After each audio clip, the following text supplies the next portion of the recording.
we have Dr. Mark Bouman here tonight, and he'll be talking about the National Heritage Area. And so I'd like to introduce Mark Bouman. Thanks, Mike. Everybody. Well, and this particular effort would be probably it would be nowhere if it were not for the work of folks like Jim Landing, the birder, geographer from UIC, and then many people, especially locally, Eastside, Hegwish, Hammond, Whiting, Pullman, in this area around Wolf Lake, that got that particular study going. And in fact, I think it might be worth just circulating that around the room if you haven't seen it before. I was the photographer. Yeah. Oh. Yeah, many hands. And so it was a great idea at the time, and as Mike alluded, it didn't make it across the finish line. One of the things that happened was the Calumet Heritage Partnership was created in 1999 to kind of shepherd the work across the finish line with Marion and others. I came out of that board in 2005-ish, at the time that there was another effort that the Calumet Heritage Partnership got engaged with. At that time I was a professor at Chicago State, and involved in things around the Lake Calumet region. By 2005 though,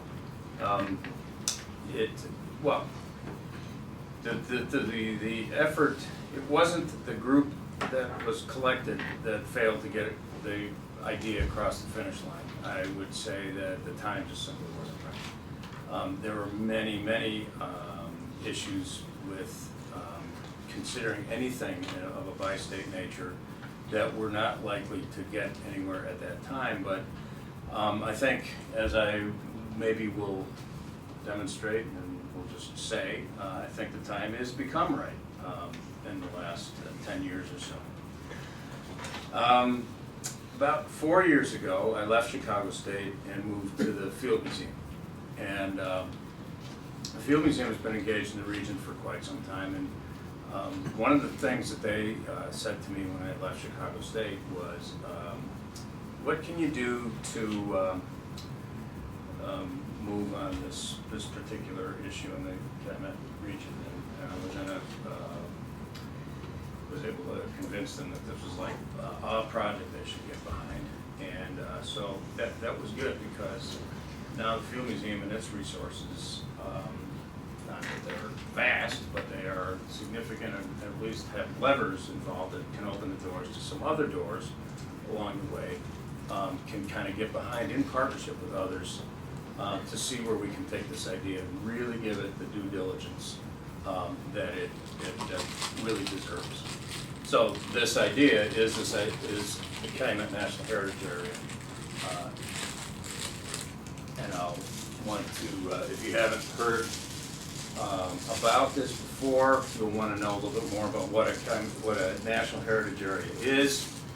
You might want to know how it applies to the Calumet region, and you'll probably want to know, so what's the initiative? What needs to be done? What steps need to be taken? And I will divert a little bit as we go along here as well. So that's not the only thing I'm going to talk about. It's something that, yeah, that's great. So we're Can we get the lights? And yeah, maybe I'll take this one here. At least if I'm one. There we go. Perfect. So we're especially interested in this particular core area, from about Pullman to the east side of Gary and the Miller area. But the region itself, of course, is much larger than that. And what I'll do tonight is say a little bit about how we come to think about the region, and maybe rehearse a few of those ideas about where the heritage area concept came from in the first place. I have a couple of diversionary tactics along the way that you'll see when we get there. And then we'll talk specifically about what this initiative is right now. Along the way, if you have any questions or comments or anything, we can surface those as we go. So this is something that has changed the game. It wasn't around in 1980 when Jim Landing first had the idea for a Calumet National Park, and that is, there's now a national monument. Back on February the I was out of town. 19th, something Believe like it, I that. was out of town. How could you? This is my dad. No. February 16th, I think, Something like that. It was in February 2000 of this year, Coldest where the week of the president year. used his executive powers under the Antiquities Act to create the Bouman National Monument. That's one way you make a national park is Congress declares one, and the other is you come up as a national monument. But both are administered as units of the National Park Service. So what that did is it really put once and for all a stake in the ground of the national significance of this area at 111th and Cottage, and for a variety of reasons entered into the National Park Service. And of course, there's a national park over in the east. This is roughly near Coles Bog at the Indiana Dunes. So now you have a situation where there's a small little Pullman Park here, and the many units of the Indiana Dunes National Park over here. I don't think we've got Hoosier Prairie on this map, but Pinhook Bog and Heron Rookery, and you could see that this park is itself something very unusual. It's a lot of inholdings, it's built in and around existing communities. Much of the many headlines for the last 50 years have meditated upon what it means for a park to be cheek by jowl with the existing communities. But it's heading for its 50th birthday in the next year, and is under striking new leadership of Paul Labovitz, who happens also to be the acting superintendent at Pullman. So he himself embodies a kind of a bi-state national presence in this region for good too. You know, it's not the regulatory presence. All of this is good, but depending on perceptions of people in the local communities, sometimes the federal presence can come to seem a little heavy-handed. So these are assets of national significance and in this region. Now this is a broad boundary of the overall area that you could consider as the Calumet region. It's a very generously drawn boundary, drawn about 7 years ago now for a special issue of Chicago Wilderness Magazine that has been rather widely distributed, and I was involved in the drawing of the boundary at that time, and so we can talk a little bit more about that later. This shading indicates the presence of an existing National Heritage Area already, and in fact the first one in the country, the Illinois-Michigan Canal National Heritage Corridor, which was established in 1984, and when it was established it went about that far. When it was reauthorized in 08 or 06, 07, somewhere in there, the boundaries were extended along to the lakeshore, not only along the Sanitary and Ship Canal to the mouth of the Chicago River, but also here's the little Calumet River making its bend at Blue Island, meets the mouth of the Calumet River right here. So there is a national presence here. National heritage areas can overlap each other. They can overlap national parks and other entities. So it depends on the story that they're there to tell. So one reason that you think about the significance of this area is clusters of habitat. And we happen to be, actually, this is a map drawn from Nature Conservancy data that suggests there's a variety of sites of globally significant habitat. What's really significant in this particular cluster in northern Lake County has to do with the dune and swale, or ridge and swale topography of the area, and what it lends to plant diversity, which is really very high. And many of you know that at Indiana Dunes National Park, out of the 407 or 8 national parks now, it ranks 7th in overall species diversity. The sheer number of plant and animal species in that place. So that's, pretty high, and it's unusual that here's a park with a couple of steel mills for neighbors. So that's one reason right there. Another reason would be, of course, the economy and community that came together in this area from all around the world. Can anybody guess where this was? Indiana Harbor? No. Wisconsin? No. It's about. It's Irondale. It's U.S. It's Southworks. Yeah, No. it's Irondale. In about 1940.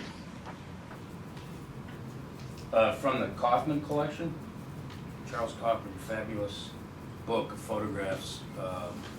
He took a lot of photographs of the region in color at the time.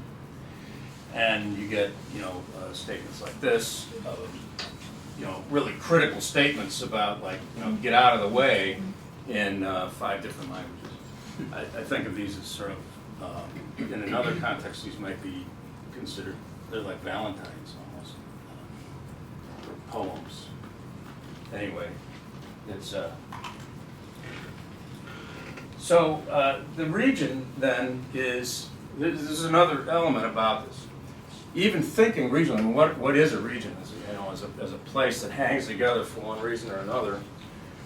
This is from the cover of a city planning of the city plan for Valparaiso, drawn in 1956 by Alfred Meyer, who was a professor at VU at the time, from about the late 1920s to the early 1970s.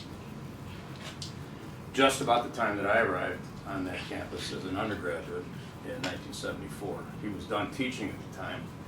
But Meyer, as a geographer, and that's my discipline, had a way to talk about places through time. And he created a series of cross-sectional vignettes of the region, its fundament. Then he had the region in Potawatomi era, early pioneer settlement, industrial, and on through time. And he mapped the area in those times, but then he also drew these topographic silhouettes of the area, which are quite significant in my discipline as one way to sort of handle how places change through time. You sort of take snapshot views at a particular place.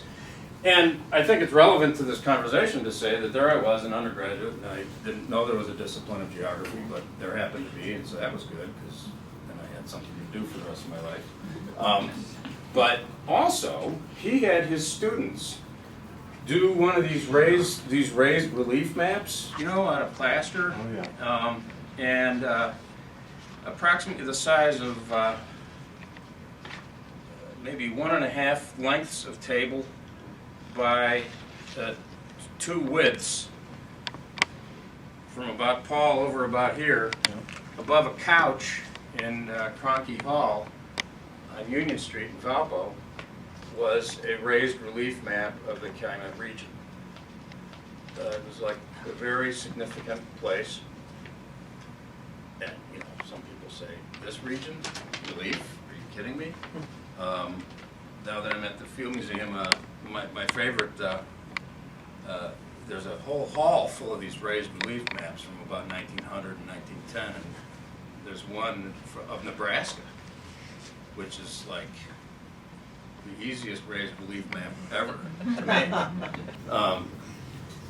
But actually, the significance of the area, here you have the Valparaiso moraine. Much was made of this, as when you're an undergraduate there, you go out and you look at the landscape right away. And the series of former beach ridges of Lake Michigan that cut across the region, the Glenwood, the Calumet, the Tolleson ridges, that when you get into this area here, and that core area that I described before, come to be very slight undulations that make this sort of washboard kind of landscape of dune and swale topography. And something about that big old thing being there, they don't know where it is anymore. The geography department moved out of Cronky Hall. I don't even know if Cronky Hall exists anymore. And I've asked around, nobody knows where it is anymore.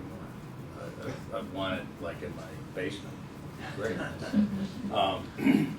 Anyway, so the Calumet region is a significant region. He was calling it a region, bi-state region, back in the 1930s when he got started on this stuff, all through the 50s. He did 5 or 6 great papers on this. He's also, by the way, his dissertation work was on the Kankakee River and its basin, and is a core foundational work if you want to understand that area where now the Fish and Wildlife Service is at work to create a new national wildlife refuge. So I think it's significant for this reason as well. And when Meyer came to think about the area, he saw it in a number of dimensions, which is why the boundary of the area is drawn to encompass a number of these dimensions. The topography, the flat landscape, where the rivers flow, the Little Calumet and the Grand Calumet, coming like this.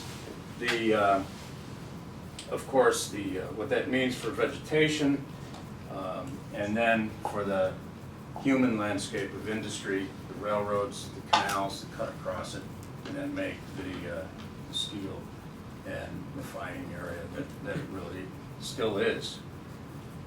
And then the other thing you would want to do when you ask people where is the Calumet region is ask people where is the Calumet region, and you get different responses. A lot of folks would locate it pretty tightly here. Others might bring it out a little farther. There is the evidence of place names, so there's Calumet Township and Calumet Street and Calumet Park Village over here, and another Calumet Township, and other Calumet streets and places like that. They tend to cluster, the Calumet place names tend to cluster roughly here with some outliers here, and then there's the ones in Minnesota and Michigan.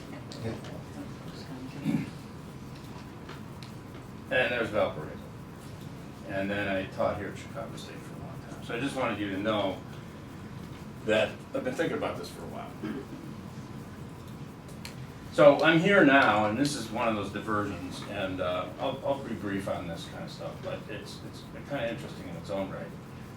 The Field Museum itself began in Jackson Park and as an outgrowth of the World's Fair of 1893, which in a way, by some rights, so here's the Fine Arts Building at the fair, at 57th Street, and that is now the Museum of Science and Industry, what we like to think of as the other museum.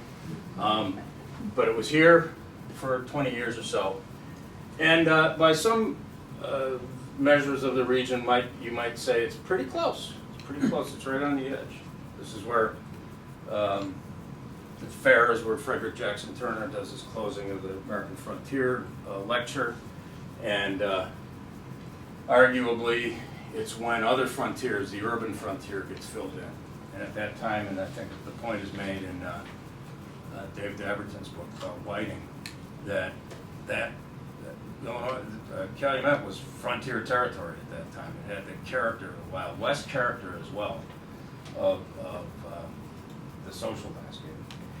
This is a railroad map of Chicago Metro in 1913. You can see between the 1890s and the 19-teens what had come of this area.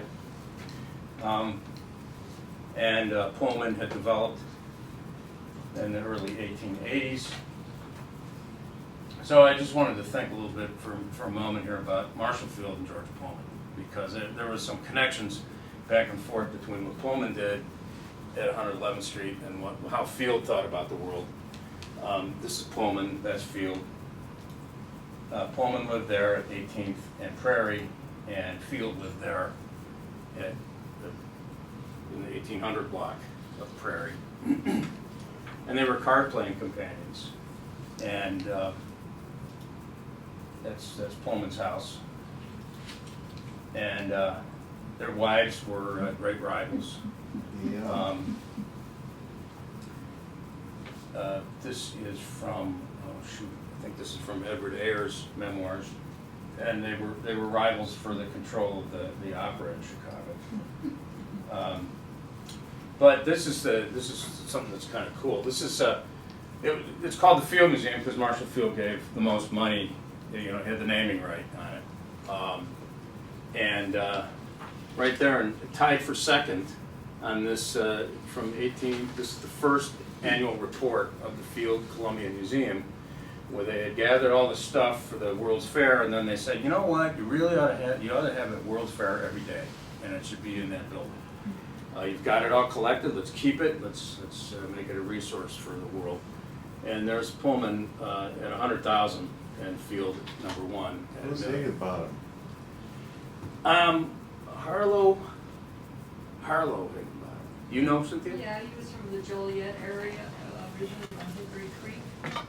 And today his property is. Oh, Country Higginbottom Park. Woods. That's Huh? Higginbottom Woods, Oh, same Country guy? Park, that Okay. area there. He was the president of Marshall Fields for a while. Oh, wow. And a big donor to that church on Indiana Avenue in like 20th or 22nd. Second Pres. That's, yeah. Huh. So, and you'll see, you know, there's an Ogden and there's a Ryerson and an Armour, and you know, they're in the mix. Edward Ayer talks about the role that Pullman had in persuading Field to create the museum. We played games together, and we kept talking to Field about, you know, open up the wallet. And if Pullman says so, it must be a good idea. This is Edward Ayer talking. Well, Ed, I'll go through the fair buildings with you.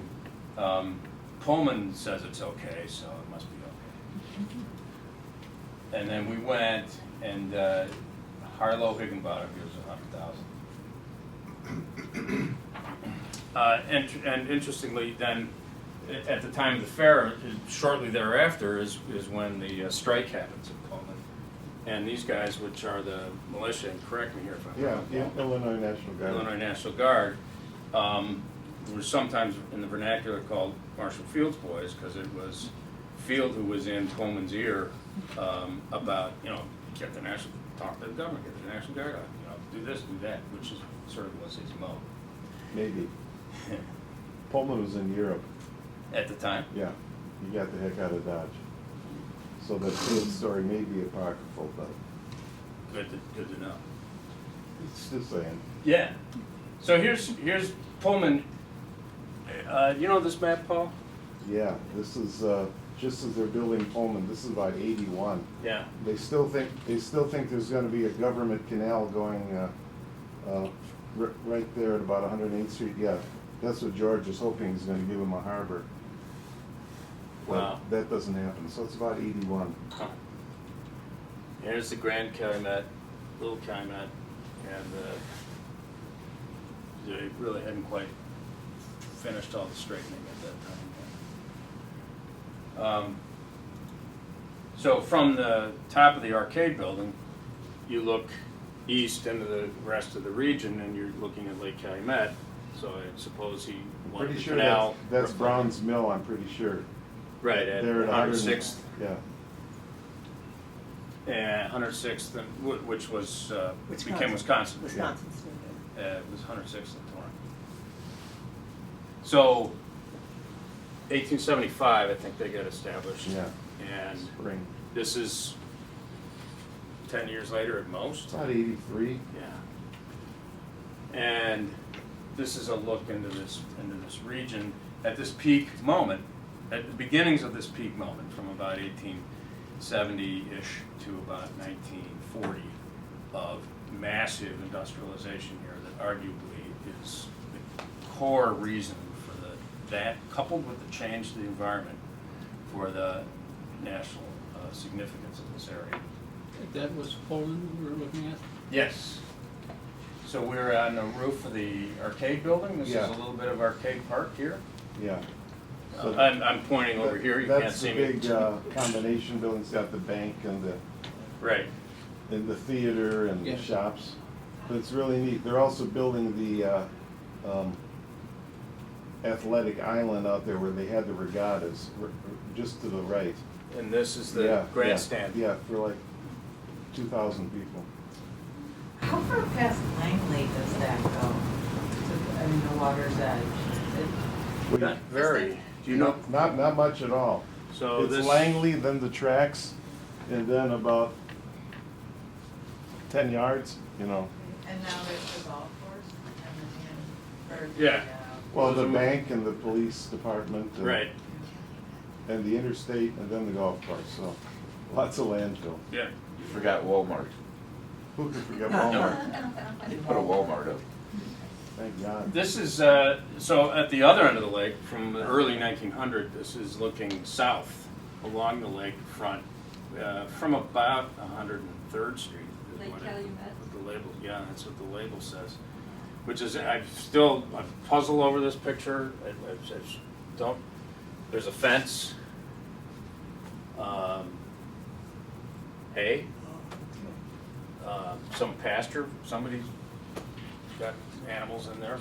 Yeah, the north end of Lake Calumet gradually dried up, so that kind of makes sense. Yeah. Probably looking southwest, maybe, just guessing. Southeast. Yeah. Oh, okay. And here, climbing the roof of what's now Museum of Science and Industry, this is from the late 1890s. So we're looking, World Fair's gone, Olmsted's come back, has redone Jackson Park. But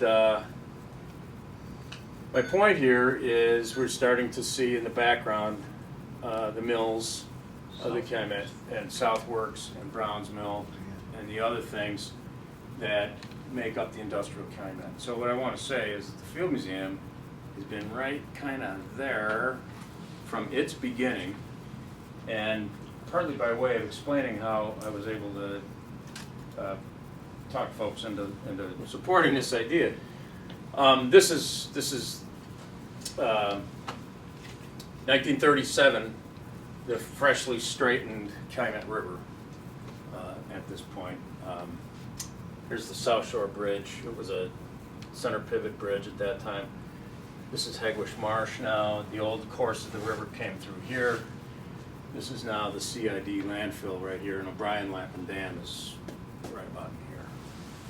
So today, this is the Continental Divide, O'Brien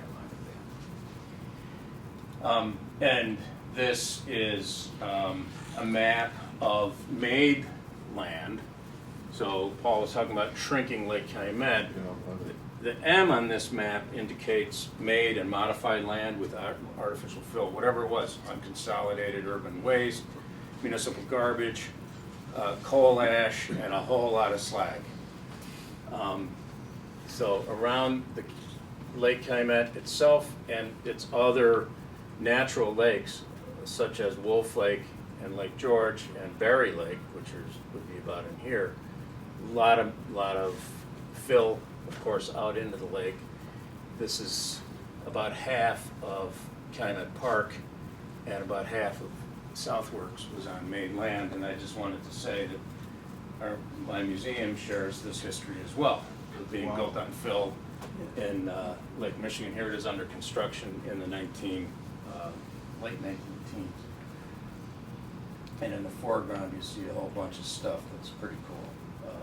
Broken crockery, medicine bottles, beer bottles, and stuff that's sort of what we're built on.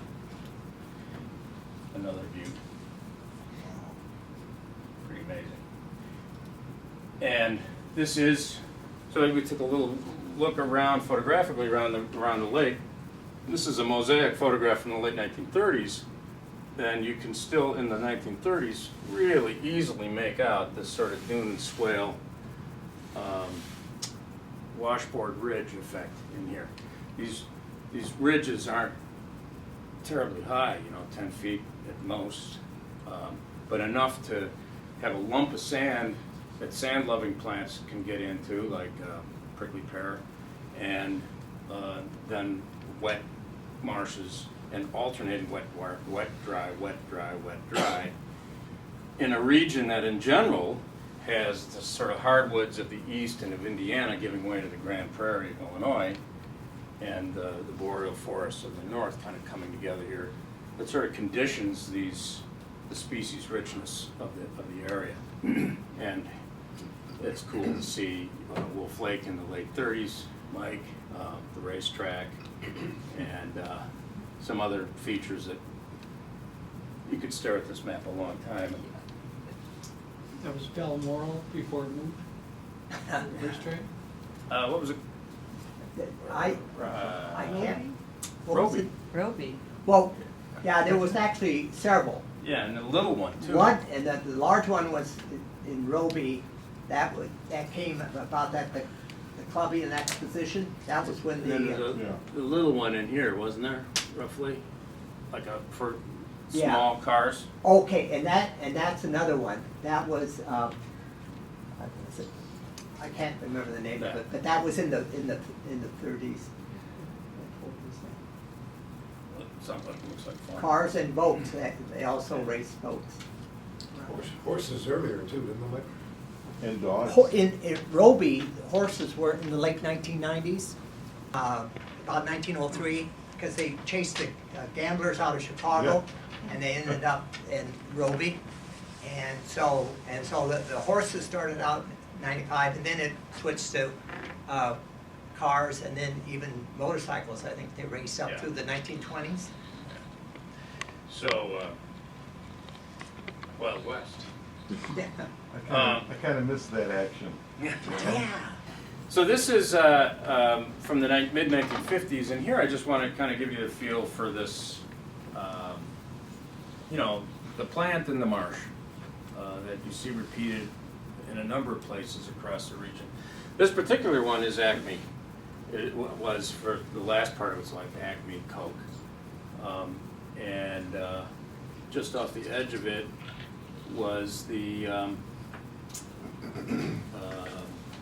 they hadn't yet built it, but the conveyor belt was built in the 1960s. We're looking west? We're looking east. East. This is the Calumet River. Yeah. Yeah. Some ore boats. This is the Wisconsin Steel Slip here. This is the Acme Blast Furnace, and down towards Republic. In the 60s, they built the only suspension bridge in Chicago that carried coke from here to the blast furnaces, and then that pig iron went down to Riverdale. And we're looking across to the east side, and somewhere in here is probably where we are right now. Maybe we're down here. Yeah, there you Yeah, about go. Wow. So, and it was just to the south of this area that this Thismia americana plant was collected in the field by Norman Pfeiffer in 1911. And there you have the sort of summed up some of the contradictions of this area. This plant was only found ever in this region. It's the only photograph in the book Plants of the Chicago Region that's this fat, because it's the most endemic plant to Chicago and to Calumet. There's only about 6 herbarium specimens in the world, and one of them is in 2 of them are in the Field Museum. It's kind of neat when they get it out. It's about the size of your thumbnail. And Where? About 5 years ago, they ran the study again to try to find, was there any hope at all? Did they find any hint at possibility at all? Then? yeah, some hope, and people still harbor some hope on this. So it was last seen, I think, 1918, I think was the last. 1914. 14. Yeah. Um, 1914. And this is the herbarium sheet. And in the early 90s, they ran a few of these studies because the airport was the hot issue at the time, and this was square in the path of some of the runways. And if they had turned it up, that might have been a game changer.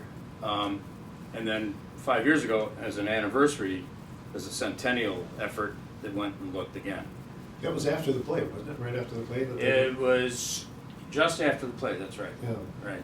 So a woman named Chris Hodak wrote a play called Thismia Americana, which tells the story of Norma Pfeiffer and her descendants. And the play was performed in the Pullman factory building. So it was kind of all these things sort of that come together in this particular place. She was the first female botany PhD at the U of C, and but we sort of hit the glass ceiling pretty quickly, and was sort of a collections assistant, collections manager most of her life. Never got to be a professor, but and the play kind of talks about her life from that point of view as well. Here's just a couple of other random things about the Field Museum and its collections in the region. This is Patty's book about the flora of the Indiana Dunes. Here's a nice photograph from probably the Miller area in the early 1900s. A handbook of the flowering plants and ferns of the Lake Michigan coast of Indiana, the Calumet District from 1930. This is an example of some of the bird collection, which has an enormous number of things in it. Including yellow-headed blackbirds, which is sort of the key species on the restoration activities at Eggers Woods, and the forest preserve just the west side of Wolf Lake, where the last breeding pair was seen in the region. They've been heard lately, but haven't yet been seen in the last few years. They may be gone from the region. And so here you have the Field Museum's annual report from January 1909.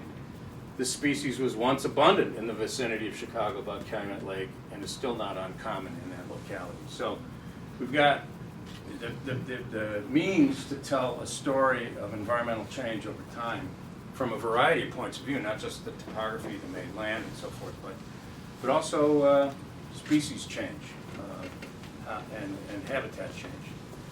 This particular, not this one, but a particular bird in the collection was collected in South Chicago on the 17th of June, 1883. And this kind of makes me think that's roughly when Southworks was getting constructed, and that there was sort of a botanizing phase, a collecting phase in that area just at that time, not botanizing. So, and then, here you go, 2011. Here's the hunt for Thismia, which happened in other aspects of the area. It's sort of trying to find this thing. Here's some folks gathered for the hunt in 2011. John Rogner. And just another couple of things I think are worth just hammering, just to belabor the point. This is kind of fun too to find. In January 1916, the annual report of the director visits by schools to the museum, and it's fun to see Pullman manual coming here. And just in general, I want to take this and put it on a map, but even just a casual look at it says this is mostly the south side. There's a few others mixed in here from Urbana, Illinois University, Chicago Academy of Fine Arts, but an awful lot of South Side engagement for an awful long time. And this was, when I was finding these things, it was gold for me in trying to make the case with the leadership of the museum that it's been a long time coming and a long time that they should remain engaged. There's Curtis, 115th and State. That's solid in there. That's good. It's a Yeah, good list. there's a bunch in there. Yeah, I think we'd see a bunch of things. So, one other thing, White House comes to Field Museum. That looks like Richard Nixon to me. Sure does. and it is. So they were there. That's the old Park District building in the background. They actually had a cabinet meeting in the founder's room at the Field Museum. Wow. And it was in late '69, and they were having the meeting around the issue of creating the Council of Environmental Quality and the National Environmental Policy Act and the EPA. So that's again, a nice link, and a lot of that derives from a lot of the reporting the Tribune was doing at the time about water and air in the region. This is the heyday of Clean Air Act, Clean Water Act. A lot of that basic work getting done that laid down the modern foundation of environmental regulation that, again, I think you can trace a lot of these stories back to this region as part of this region's significance for how an industrial urban area could potentially coexist in the environment. So obviously, first you have a lot of egregious issues to take care of, and then you move on from there to turning the conversation in a more positive direction. Anthropologists at the museum did something called Journey Through Calumet. This is still kind of a resource. You got to really hunt for it online. It's not on our main website anymore, but they did an assets-based community development approach to areas from Whiting, Hammond, and a few of the Chicago neighborhoods, East Side, South Chicago, Hegewisch, Bouman, looking at regional assets. As they talk to people, like what are the things that you can build around in local communities. And meanwhile, on the environmental side, there was a lot of engagement with restoration issues and trying to engage the general public in environmental stewardship with things like common species you might find at Bouman Woods, common dragonflies of the Chicago region, toads and frogs. And do you have Alan Ressatar coming? Did he come? I to did. This? You should. Next year I'm going to. Next year, yeah, definitely. I've had him at several other meetings here, but Yeah. he is very good. Oh, he's awesome. So he grew up in Hammond, lives in Valpo. He's the collections manager for herps at the Field Museum and collects throughout the region. And he knows the area. So go out in the woods with him, and it's like Alan, because he's off turning over rocks and logs. Wherever he is, if you don't like snakes, you go the opposite way. So, and just a general effort to get people outside, especially the next generation. So, any questions about any of that? I was just clearing my throat. It took me only 40 minutes to do so, but so I'll get down to the National Heritage Area stuff. Questions? Have you Comments? seen Phil Hansen's map? The overlay of the survey information? Yeah, that was 1970 as well. This guy did what Myers did, but he overlaid the Yeah. survey information over Oh, he overlaid the modern grid over an 1830s Yeah. type okay. map. So a lot of what Meyer did is he went through the Yeah. survey notes, and that's where you find out where the timber was, where the grasslands were, where it was too wet to plant. And then you'd have surveyed witness trees that, the surveyors would really note those in the notes. And those were really helpful later on for establishing property boundaries and stuff. So in the museum, in a new exhibit called, it's now 4 years old, it's called Abbott Hall of Conservation, Restoring Earth. Half of that is about the Andes and Amazon work that my colleagues do, and then about half of it's about the Chicago regional work, and there's a map table. And the map is like a big iPad, you can click on it and make photographs come up, and different kinds of maps and stuff. And one of the maps is the pre-settlement landscape, and another is land use today. So you can get a real quick fix on the huge change. But we had to really play with that because the state line, the surveys were done at different times. The scientists who came behind and did so what does this mean for the vegetation in 1930? They used Illinois first, and then Indiana, and they used different classifications, so we had to trick it to make it Down the match state line. across the state line, the international boundary line. Yeah. So, what is a national heritage area? So I'll move through this pretty quickly, and then we can just talk about stuff. Designated by Congress in 1984, that was the first one. There are now 49 of them nationally. They have been created through local persuasion, especially in the era of earmarks, which was the era of American history until about, 5 years ago. Because it was a good way to have something happen in your district that you could get created in exchange for whatever you needed to do on your other side of the bill. They are not, and this is really important to emphasize, the word national, I think, was a real problem the first time this effort came through. Like, oh man, all those issues with the national park, and Cynthia was around for many of these conversations, but all those concerns about how the national park had to buy property, had to take property, had to take land, and over time, as it still does, once leases expire and so forth, homes are demolished in the dunes area and gradually making way for a park. All the friction that engendered attaches to the word national in this context.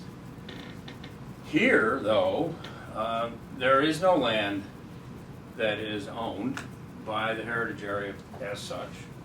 It's really a brand that goes on it. It's on an area, but it really relies on local effort.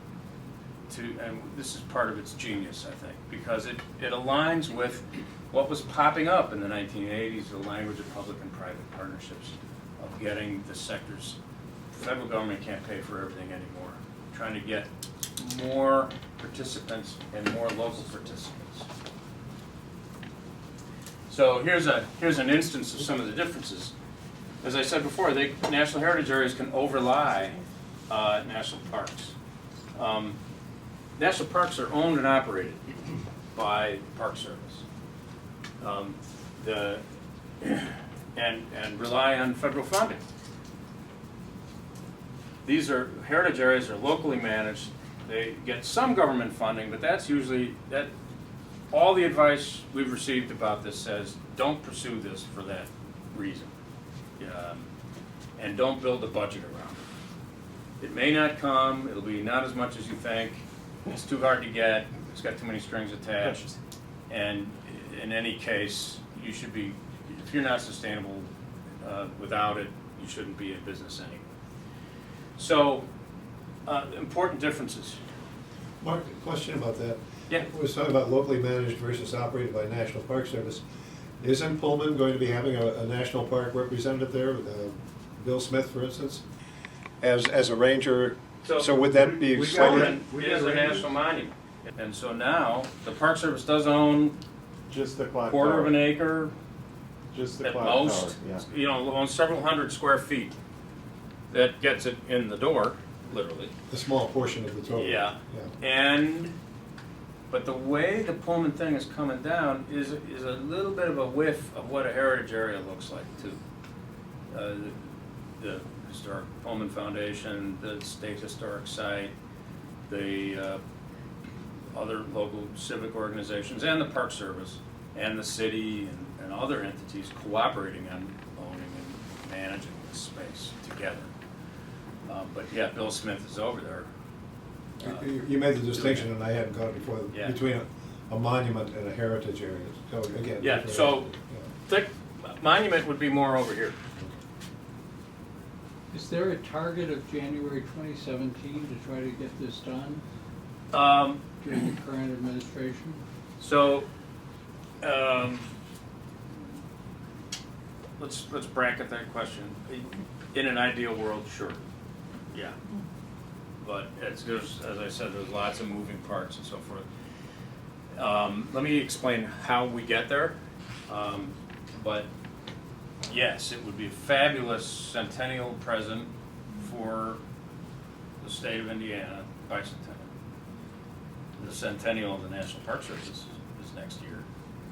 50th anniversary of the Dunes, Lakeshore. And yes, a change of administration. But national heritage areas need to be created by Congress. None has yet been created by executive action. So I doubt that the president would have any hand in it anyway. What would it do? What do they do? Helps with branding, by-state wayfinding. This is a big thing. I just came from a meeting in downtown Chicago today where people from Northwest Indiana and south suburbs were mutually saying, yeah, you know, we have a lot of assets here. That overall boundary that I showed you before, that's about 1.75, 1.75 million people. It makes it bigger than metropolitan Indianapolis. And it's kind of, so just to speak frankly, it's kind of an afterthought both for the state of Indiana and it's an afterthought for the metropolitan Chicago area. It's not the showcase zones of the North Shore or the downtown lakefront. And so how to find it, how to find your way around it, those are important elements. There have been, I heard today, I did not know this, that Dunes Lakeshore is the #1 attraction in the state of Indiana. I don't know, more than 1 million visitors a year, probably 99.5% of them going to the beach. From Illinois? Not a bad idea.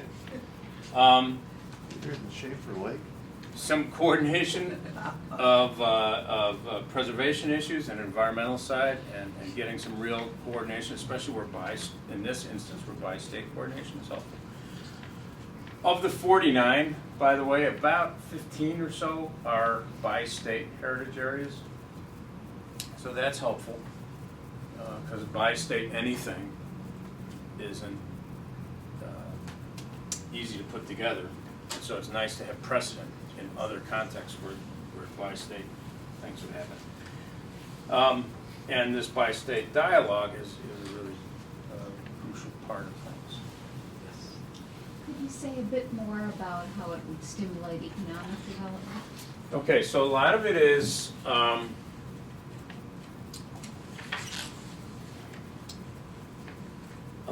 direct, and then a fair amount of it is sort of induced. So directly, hiring some people,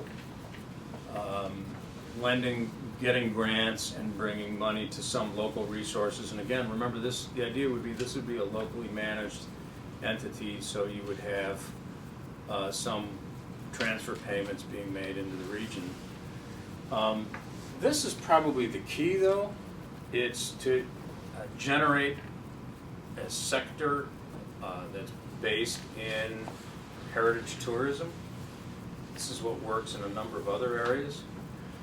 So our benchmarks on a lot of this, of the 49, the ones that I'm finding most germane, Rivers of Steel in the Pittsburgh area, Rivers of Steel National Heritage Area, and the Ohio and Erie Canalway in the Cleveland area are 2 national heritage areas that are in these sort of industrial landscapes and have been able to get some things going. So in Rivers of Steel, one of the things they have going is as the steel, so they're built a lot in and around the site of the old Homestead, Pennsylvania, U.S. Steel facility, where the other big labor event of the 1890s happened. So they have preserved a blast furnace, which has now become the core, it's like a festival center for art and music, and it's a trailhead for the Great Allegheny Passage, which goes from, is a trail that goes from Pittsburgh to D.C. So it's sort of all these things of the new economy are starting to pop up around this node of activity. Obviously, a key thing that needs to be done would be a committed economic study to this particular area. Just like the economic studies that preceded the creation of the Calumet National Monument that started to show, yeah, if you do it, you'll start to see some activity starting to happen. C&O Canal too, between Which is- DC and Cumberland, Maryland. Which That's is, done a lot of interesting stuff. yeah, and it's interesting you mention that because that's half of that great Allegheny Passage. So Pittsburgh to Cumberland is the other link, Yeah. Cumberland to DC. You put the two together and you have a It's an straight amazing shot. area. Cynthia? Well, I see how attractive a name like Rivers of Steel would be to tourists. Is there any thought of a sexier name for our region? Isn't there anything sexier than Calumet? Man, I Not for have the locals, anyway. Yeah, no, I'm all ears. Rivers of Steel is really nice, and one of the nicest things that they had, they also bought a building. It was a key. It was actually the strikers' headquarters in the Homestead strike, and they had an exhibit about the steel industry in the Pittsburgh area. It was organized. It was just 3 long panels, but one panel was the Allegheny, the other was the Monongahela, and then the Ohio. So it was like a photograph and a little history about each one. So they have literally rivers of steel. Ohio and Erie has a canalway, as does the Illinois and Michigan. This is more challenging because it's more of a regional scope. And again, how do you move through this area and catch its overall flavor is one of the big challenges. So naming is in and of itself, I mean, it's a good point. Paul? Yeah, our region is messy, you know, it's hard to brand this stuff. But I haven't heard the phrase Ileana yet. Yeah, I don't like it. Personally, or? No, I don't personally like it. Too many I's and L's. I mean, on the page, it just looks like. But I saw a different graphic, but that's just another area name, because yeah, the region doesn't get it. no, The region. But Blue Island doesn't know they're in the Calumet region. you right. know. There's, I agree. There's a lot of challenge. I think Ileana, as a positive regional descriptor, has suffered some serious damage with the tollway. I'll bet. You know, there's a polarizing issue, and it's might be a hard one to get And through. then there's the crossroads of the mid-continent and all that stuff, but that's already Indiana's tagline, And Iowa, yeah. and Illinois. Oh, really? Oh, yes. Every state that has a north-south crossed by an east-west, because they're. And the our center Underground of the Railroad world. Group is the crossroads to freedom, I mean, Yeah, there are challenges. Yeah. Could you say a few words, please, about the proposed South Shore Rail extension and the impact that might have on the local environment? And how it relates to the initiative to get this turned into a national heritage area? So,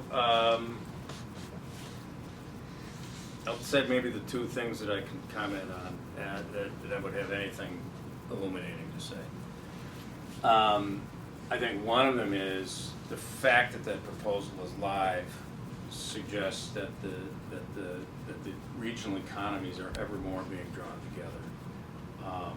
As employment in the mills goes down,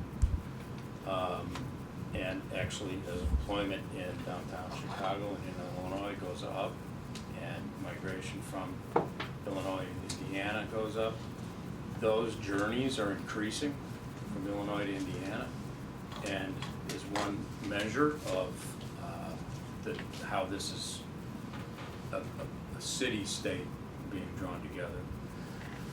So I think that's, and the proposed extensions, to me, it all makes sense, but, you know, I don't live here, so I don't really know, when it would hit my pocketbook, what I would think about it, but it is a comment on the increasing tie together of this regional economy. Cities, by the way, tend to compete with each other as regions, like the Chicago region competes competes with Shanghai and with Detroit and with Sao Paulo. And that's sort of the way the global economy is sort of structured these days. So thinking of these regional problems is a really good pathway through some of those issues for the competitiveness of this particular crossroads of the Mid-Continent. So the second thing is, and this isn't about the extensions to the south of Lake County so much, but just in general, the double tracking of the trains, getting bikes on trains, those sorts of things that enhance the connectivity between the dunes and Pullman, for starters, and getting a decent stoppage. We still don't have, they took our stop away. They took it away You for can't bad go behavior, from Pullman but, to the dunes on the South Shore anymore, Right. so we're up in arms, but it'll happen. you know. It has I mean, to. Isn't it a flag stop? No, No, they just wave. they Kensington is, We're can't do it inconvenient. anymore. We slow So, down. but that's coming. They're working on it. And in 5 years, you'll see something there again. And vice versa. And I work on the museum campus, next to the museum campus stop of the same railroad. So how do we drive Chicago traffic into Indiana?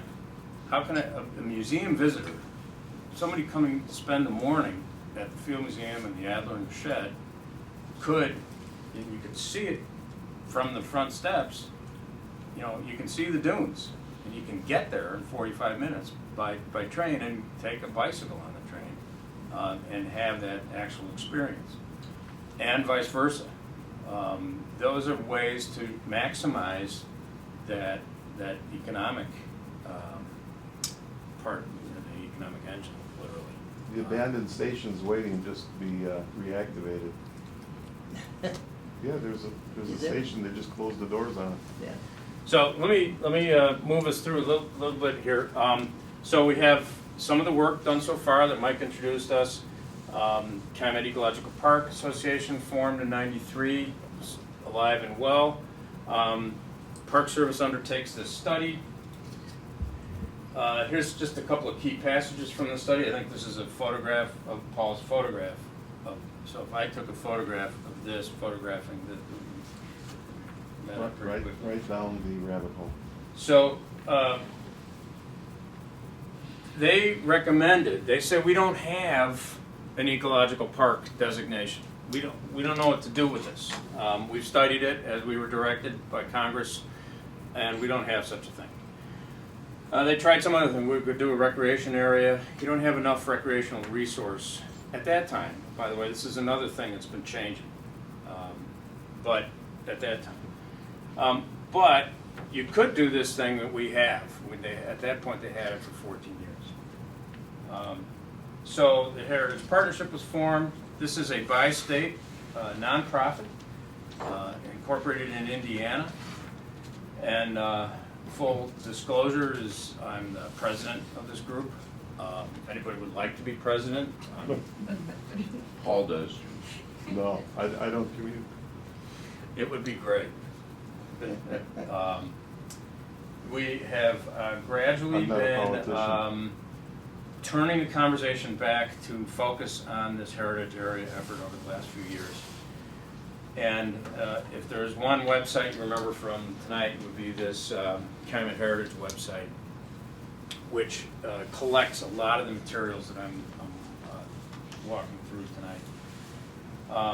Has had an annual bi-state conference. These have moved from one state to the other state over the years. Used to be only on campuses.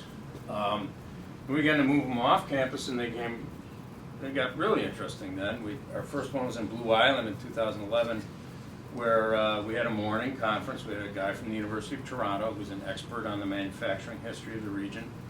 And then in the afternoon, we did a tour of the area by paddle, kayak and canoe on the Little Calumet and the Calsag Channel, and had a narrated tour of the old locks and of water management, bridges, and everything. It was fantastic. And that day I saw a beaver on a log in the Calsag Channel, and I was in the canoe with the guy from Canada. He'd never seen a beaver before, so you have to come here from Canada. So last year, the conference was took up the theme of art and heritage, and some of you might recognize Pat Wisniewski, who's the key producer on the Shifting Sands documentary, which is about the story of this region, and Barb Labus, who's done a number of fantastic images of the ecological region. Marco Salazar here in Hammond, Roman Villarreal. The connectivity with the art is actually more important than you might otherwise think, and it's been important for other heritage areas to think about how art tells the story of a place and how it creates place-making opportunities. So these have become really great. One year our field trip was up by train. The Heritage Area has also pulled together, the Heritage Partnership has pulled together some work. I see. 2013, over in Marquette Park, we convened the Calumet Summit, and Congressman Visclosky was there. He said, "Think big, have a big idea," and the big idea was get going on this, do this. There have been other things happening, and this is where some of the things are aligning. So over in Illinois, in 2011, Governor Quinn created something called the Millennium Reserve by executive order. This is from that conference. See the guy in the kayak down there? And we're under a bridge in Blue Island. This pulled together folks with a fair amount of capacity. The head of the Chicago Community Trust and a couple of other foundations, the Forest Preserves, Chicago Park District, the head of the Illinois Department of Natural Resources at the time, and got them around the table and said, do something in this Calumet region. And they brought a lot to it, only that was an Illinois effort. Helped do a lot of the basic lobbying, some of the lobbying for the Pullman effort, trying really hard to get land transferred from the Illinois Port District to the city, to the Department of Natural Resources around Lake Calumet, working on a regional trail network, a variety of projects. One of the main projects was, so they're fully behind the idea of a National Heritage Area, Millennium Reserve Group. Meanwhile, in Indiana, when the Heritage Area effort didn't succeed in the early 2000s, Congressman Visclosky put resources to the Marquette planning process, with the main inspiration of which was increased public access to Lake Michigan, and begin to think about what happens as industrial land comes available, what other good connections can be made. The plan was updated in 2015, this year, to account for historic and cultural resources that were kind of left out of the first round of the planning process. So, one of the Marquette plan's sort of regional ideas was, okay, go to work on a National Heritage Area. So that's cool. So now you have a process in Indiana and one in Illinois, both saying, do this. So, how do you get there? So what the Park Service wants you to do is a feasibility study, and you have to kind of crank through the process. So if you can imagine doing your taxes, this is like that. It's about as fun and almost as educational. But there are hoops that you have to jump through to get it done. And even at the end of the day, if the Park Service says, yeah, if Congress were to say, yeah, you're doing it anyway, the Park Service would have to go for it. This creates interesting relationships with the National Park Service. They've kind of had a flatline budget for a long time, and units keep getting added to their system. So they are like, we got to make the money stretch even farther, and you're creating another entity that we have to deal with. And every one of these is different from the other. There's no overarching passing legislation for all 49 heritage areas. Each one is created one-off. The story is that if you've seen one heritage area, you've seen one heritage area. So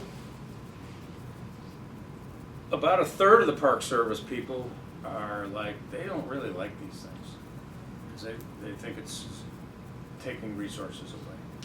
About a third really do like them because they see this is the future, like in Pullman, of how parks can become. They're going to have to deal with the complicated reality of modern America. You can't just have the government do everything. You got to get in there and mix it up in partnership. And about a third are in the middle. Paul Lapovitz at the Dunes happens to have come up through the Park Service with lots of familiarity with the Heritage Area program. And he gets how they can feed on each other, and he sees this as an especially useful way to look at parks going together. We've engaged some consultants, including the guy from Pittsburgh who knows a lot of the politics of these as well as the mechanics of how they run. Since a study was done in 1998, a lot of the basic work, a lot of the basic background work already exists. And then as the Park Service has tried to catch up to the reality of heritage areas, they've built in some things that you continually need to check. One of the main things that has had to happen is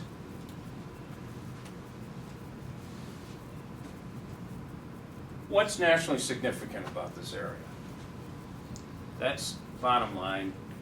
If that story can't be told and made compelling and demonstrable on the ground, then you're probably done.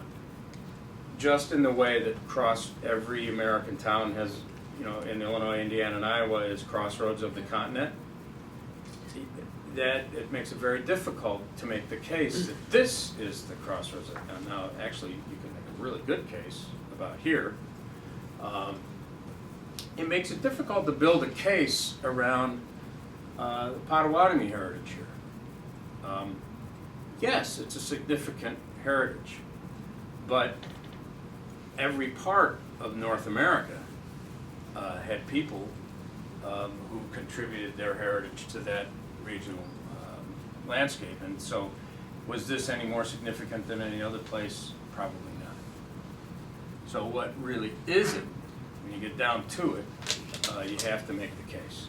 So that's kind of where we are, and you can see the work that's happening. So we've had various task forces and committees and so on and so forth, and advisory committees. We, in October, had a round of public comment sessions. One reason I want you to go to the Calumet Heritage website is there's an opportunity there to see what people were commenting on, and we still accept any comment you have to make. We had a series of conversations around the region. That this is one thing that the Field Museum helped to do, which was to use some community engagement techniques that work in ethnographic contexts to get people's feedback on things.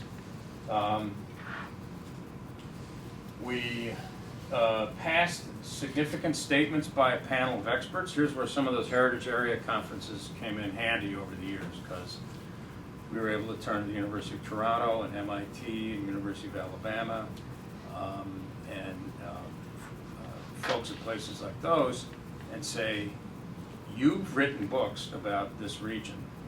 You don't live here, you're not from here, but you come to this area to say some story of national significance. What do you think it is? And that was incredibly helpful to the process of honing the story. So we ended up with a series of panels. I'm going to show you what the panels have been.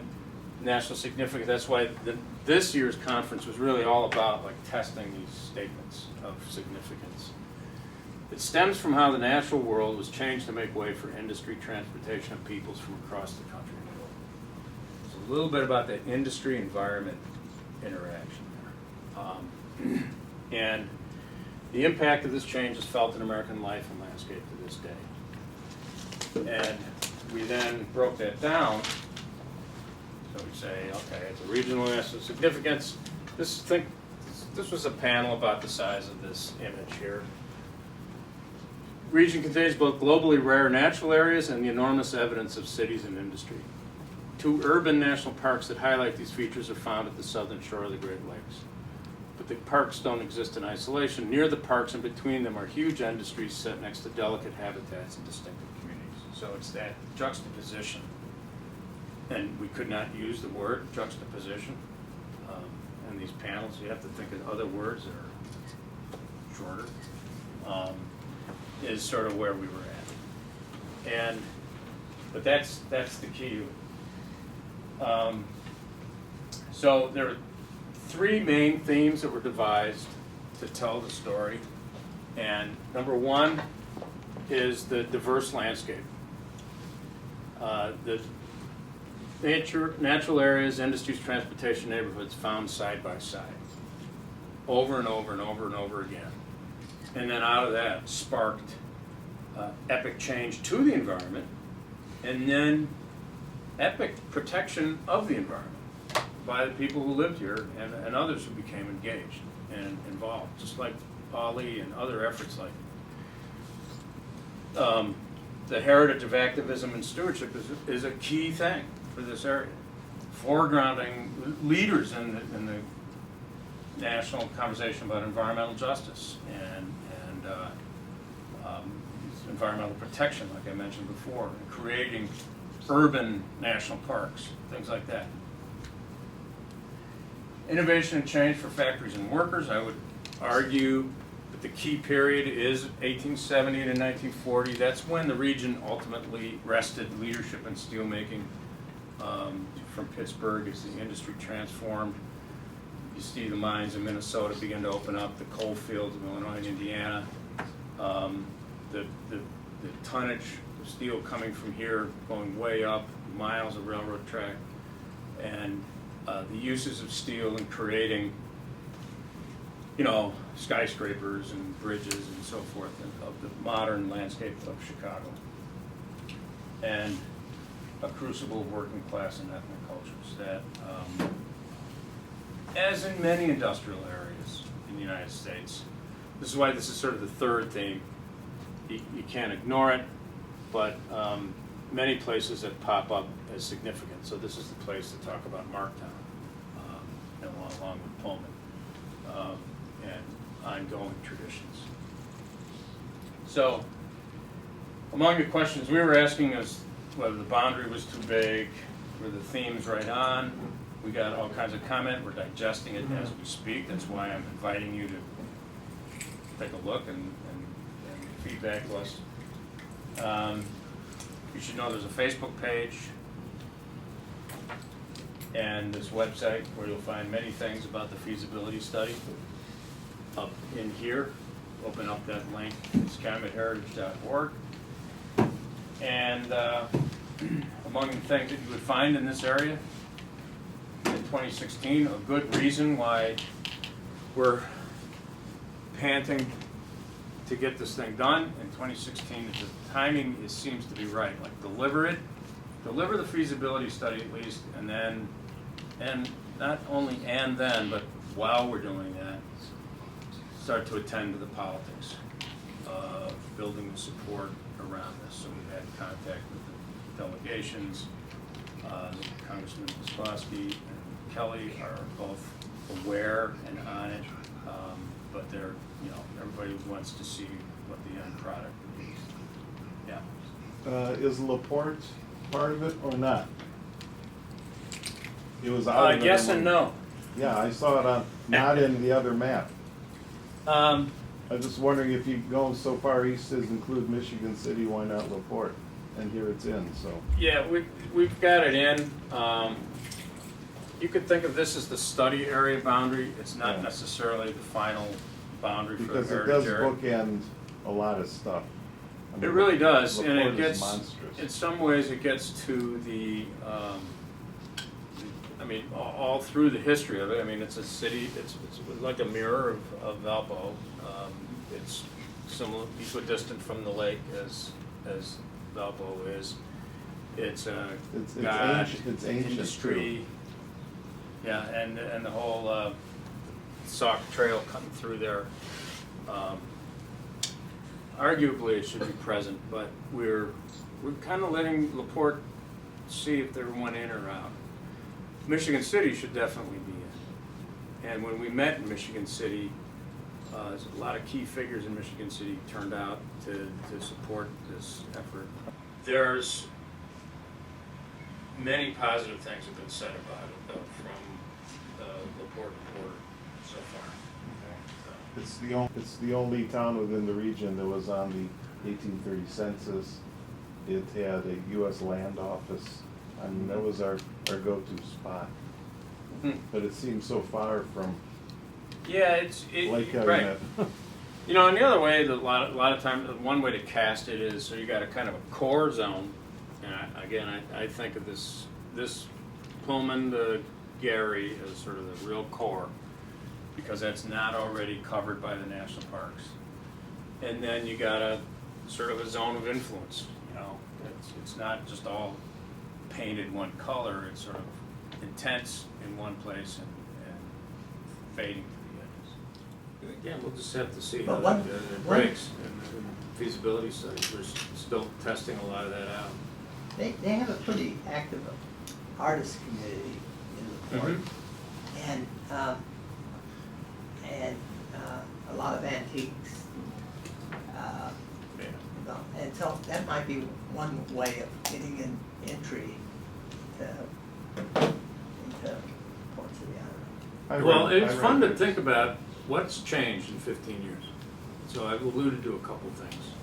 Yeah. These regional planning processes, like the Marquette plan here and the Millennium Reserve there, 15 more years of, for the most part, deindustrialization, or at least in terms of manufacturing employment, and the reality that it's not going to be like it was in the up to the mid-70s. 15 more years of acceptance, I guess, of that reality, and that new forms of, you got to think, willingness to think outside the box, I guess. But on the positive side of that, you'd have to think about like the role of, you know, something's basic and as good as the craft beer revolution, right? So from Shoreline Brewery in Michigan City to Bulldog to Three Floyds to Argus. Flossmoor Station and Argus, right? Artists. So it's happening across the nation, but it's happening here, and every time that pops up, I just recently saw a piece about how, you know, the food revolution is changing how people think about places and how influential that has been. And each one of those is a very local statement that wears some aspect of its heritage with pride, and that is really celebrated and attracts new interest. Forgotten Chicago. This is a cool group. Check out their website. They do these tours that are very off the beaten path, and 20, 30 somethings are really attracted to industrial landscapes and places that are not like you might otherwise see in the course of everyday regular life on your normal path from home to work and back again. The opportunity for that kind of new demographic is another thing. The art pieces that we've talked about have, as we start to see reflected, murals across the region.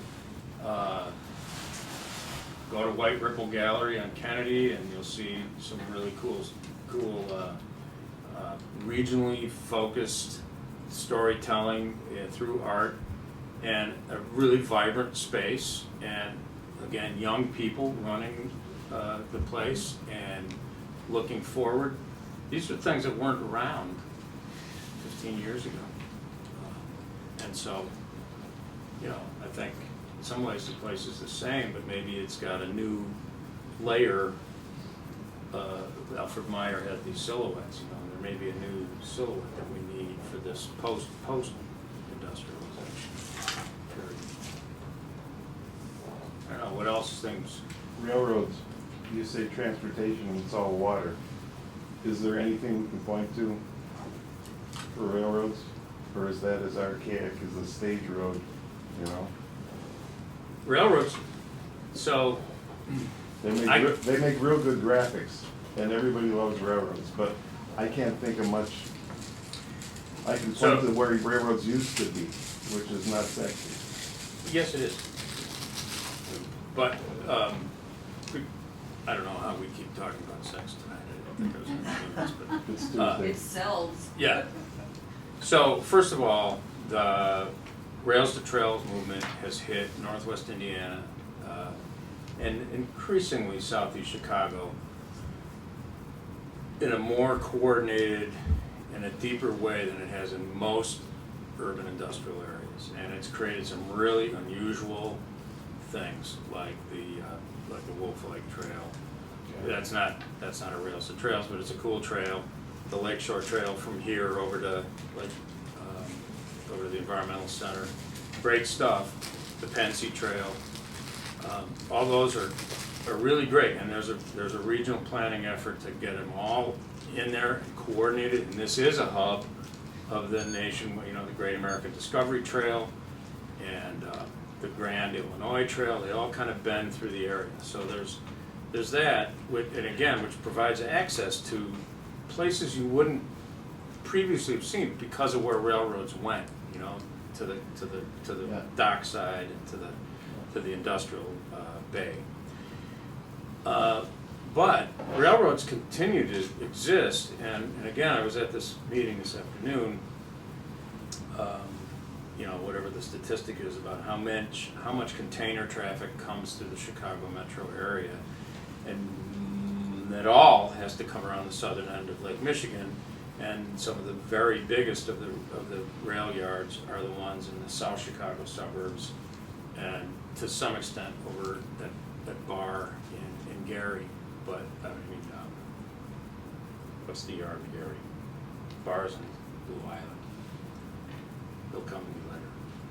But two huge rail yards, and all that activity coming through here now, and the rail traffic is still very live in some ways. How the ports stay up to speed, you know, 50 years ago, Harold Mayer would have said the national significance of the Calumet region is it's going to be the pivot of the Great American Waterway. St. Lawrence Seaway is going to make this the huge interior port. It never quite panned out for Chicago, but Indiana Harbor, Burns Harbor is still doing really very well. And Yeah, that was and a lot of that, 50 years ago. So. 1959, yeah, was when it opened. And so all that multimodal stuff is very present here, and we should figure out how to get people closer to it so they see it and know what's going on. Like in Chicago, Lake Calumet Well, they is thought it was going to surrounded, happen there, but well, it's surrounded by it's razor going wire. to be intermodal, and intermodal moved to Harvey, so it's just not as picturesque as boxcars and steamboats, you know. Yeah. So He let you go real long. he did, yeah. I just, Thanks, Mike. I just had a comment. You talking about rails to trails and all that, and the change, and the difference. I see a huge difference in the public perception over the past 15 years. Just because I try to do bi-state things, and bi-state things are difficult, but there's a lot of. And just one point, I was out cycling a year or so ago, and somehow I got talking to some other cyclists, and I just asked where you're headed, because I'm always interested in who shows up around Wolf Lake. And they said, oh, we're from the north side. I said, well, where are you headed? 3 Floyds. So there you bring in the beer, you bring in the trails, and you bring in bi-state transportation. Yeah, you know, the guy in Pittsburgh, they saved that one building. They saved it because it was an old building. And next thing they knew was this like trail. There was a huge demand for their building, for the bathrooms, and the parking lot, because it turned out to be a trailhead. And it's been great for their business. They've had to hire staff to keep the building open, to keep it clean and all that kind of stuff. And they hadn't thought about that. Same with the artwork. They sustained the blast furnace. Check this place out. Carrie Furnace, C-A-R-R-I-E. And it started with some rogue art. You know, somebody got in there and pulled some conduit and made a huge 40-foot tall deer head, and it's in the middle of the blast furnace. And that was done as a guerrilla activity 20 years ago. Now there's like the Save the Carrie Deer program, and they've had all the original guerrilla artists come back, and they're all celebrated, and they have festivals there. They have concerts on the casting floor at the bottom of the blast furnace. And they weren't going to do that. They just saved the blast furnace because they thought, well, we need one of those around here just to tell the story of how you made iron. So even just getting your toe in the door, and that's what I meant by due diligence. Like, this idea wasn't like, no, don't do it. It just kind of, it was just sort of met too much resistance, and it wasn't, the time wasn't right. But if you do it and you get it done, you never know what the opportunities, and you keep it flexible and open enough to take advantage of what's coming. It could, all kinds of stuff could pop. Yeah. Persistence. Yeah. Hey, we need a sexier name. All right, thanks. Thank you.